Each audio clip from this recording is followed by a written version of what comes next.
बीते 1 दिसंबर को animal movie release हुई थी। ठीक उसके 4 दिन बाद यानी 5 दिसंबर को जयपुर में दिन दहाड़े करड़ी सेना के राष्ट्रीय अध्यक्ष की हत्या कर दी गई। कुछ लोगों का कहना था कि गोली एकदम एनिमल मूवी वाली स्टाइल में मारी गई।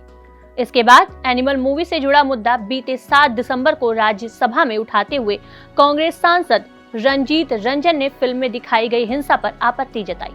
साथ ही इसे समाज के लिए बीमारी बताते हुए सेंसरशिप से जुड़ी शक्तियों पर बात उठाई। इससे पहले समाज के एक वर्ग ने कबीर सिंह, अर्जुन रेड्डी जैसी फिल्मों को महिला विरोधी, जबकि पुष्पा, केजीएफ को हिंसात्मक प्रवृत्ति को बढ़ाने वाली पिक्चर बताते हुए समाज विरोधी बताया है। अब इतनी सूचनाओं के बाद हमारे सामने कई सवाल उठ खड़े हुए हैं। इसमें सबसे पहला मुद्दा मनोविज्ञान से जुड़ा है, जबकि दूसरा कानून और सेंसरशिप से जुड़ा है। इसके अलावा इन दोनों के मिले जुले मुद्दे पर सुप्रीम कोर्ट का क्या कहना है, ये भी जिज्ञासा का विषय बन गया है। दरअसल हमें हमेशा बताया गया है कि फिल्में समाज का आईना होती हैं, इसलिए जब हम कोई मूवी देख रहे होते हैं तो उसका सीन हमें अपने आसपास से जुड़ा हुआ लगता है। हालांकि हमें ये ज्ञान होता है कि ये सच नहीं है, लेकिन उस खास समय के दौरान हमारा प्रत्यक्ष यानी जो हम देख रहे हैं और म्यूजिक लाइटिंग के जरिए ऑब्जर्व कर रहे हैं वो हावी हो जाता है और अचेतन तौर पर हम उसी में बहने लगते हैं। इसको इस तरह से समझिए कि जब हम प्रेम वाले गाने सुन रहे होते हैं तो हम अपने प्रिय व्यक्ति को महसूस कर रहे होते हैं। इसी तरह से लोगों में हैप्पी फिल्में देखकर डोपामाइन, सेरोटोनिन, ऑक्सीटोसिन जैसे हार्मोन्स बढ़ते हैं। इसके अलावा आपका डायाफ्राम 10 से 12 सेंटीमीटर तक चलेगा। साथ ही टी कोशिकाएं और बी कोशिकाएं सक्रिय हो जाएंगी। इसके अलावा कॉमेडी फिल्में मस्तिष्क में डोपामाइन जारी करके चिंता और तनाव के स्तर को कम करती हैं। ठीक इसके उलट अगर आप बुरा महसूस कर रहे हैं तो इससे एड्रेनालाइन यानी फाइट या फ्लाइट हार्मोन निकलता है। साथ ही पल्स रेट और साथ ही साथ ब्लड प्रेशर और हार्ट बीट भी बढ़ जाता है। इनमें से ज्यादातर शारीरिक इम्पैक्ट टेम्परेरी होते हैं, लेकिन कुछ मानसिक प्रभाव हमारे दिमाग में परमानेंट तौर पर बैठ जाते हैं, जो अनकॉन्शियसली हमारे दिमाग को रेगुलेट करते रहते हैं। यहाँ हम आपको एक बात और बता दें कि ये ना केवल दर्शक के साथ होता है, बल्कि ये साइकोलॉजी एक्टर्स पर भी अप्लाई होती है। जैसे मिली फिल्म का किरदार निभाने के बाद जानवी कपूर को काफी दिनों तक बुरे सपने आए थे। इसके अलावा छपा करने के बाद दीपिका को भी काफी तनाव हुआ था। विवादित फिल्म रही पद्मावत में अलाउद्दीन खिलजी का किरदार निभाने वाले रणवीर सिंह ने बताया कि वो खुद काफी समय तक वैसा ही व्यवहार करने लगे थे।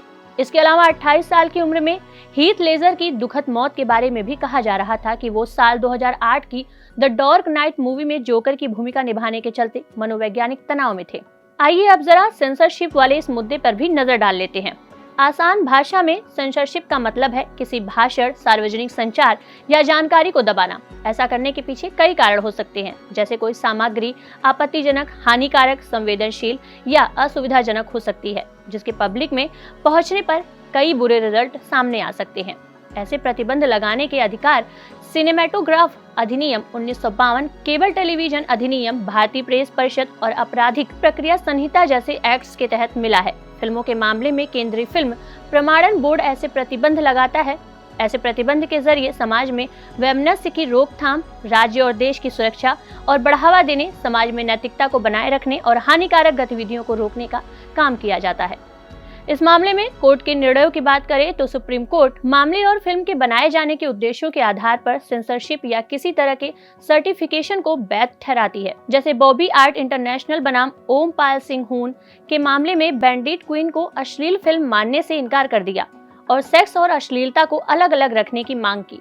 वही एस रंगराजन बनाम पी जगजीवन राम में सर्वोच्च न्यायालय ने ही ये भी कहा कि भले ही फिल्मों को अनुच्छेद 19(1)(a) के तहत गारंटी प्राप्त है, लेकिन फिल्मों और संचार के अन्य तरीकों के बीच एक महत्वपूर्ण अंतर है। फिल्म संचार का एक शक्तिशाली साधन है। इसमें भावनाओं को परेशान करने और उत्तेजित करने की एक अद्वितीय क्षमता है। इसमें बुराई की उतनी ही क्षमता है, इसमें अच्छाई है। इसमें हिंसक या अच्छा व्यवहार पैदा करने या विकसित करने की समान क्षमता है। इसलिए फिल्म को बनाने और बोर्ड को चेक करते हुए और मीडिया की तुलना में ज्यादा सतर्क रहने की जरूरत है।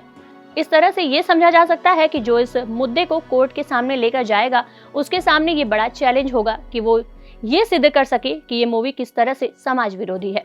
इसके साथ ही इतना ही भीतर एटीट्यूड केंद्रीय फिल्म प्रमाणन बोर्ड को भी रखना होगा कि वो फिल्मों के सीन काटते वक्त ये समझा जा सके कि वो अनुच्छेद 19 की स्वतंत्रता पर किस आधार पर प्रतिबंध लगा रहा है और क्यों फिल्म का कोई सीन पब्लिक के सामने पेश किए जाने लायक नहीं है। खैर, इस मुद्दे पर आपकी जो राय है हमें जरूर बताइए और साथ ही कमेंट बॉक्स में जरूर बताएं कि फिल्म का सर्टिफिकेशन कितने टाइप का होता है। आज के लिए बस इतना ही, तब तक के लिए देखते रहिए धेर टीवी।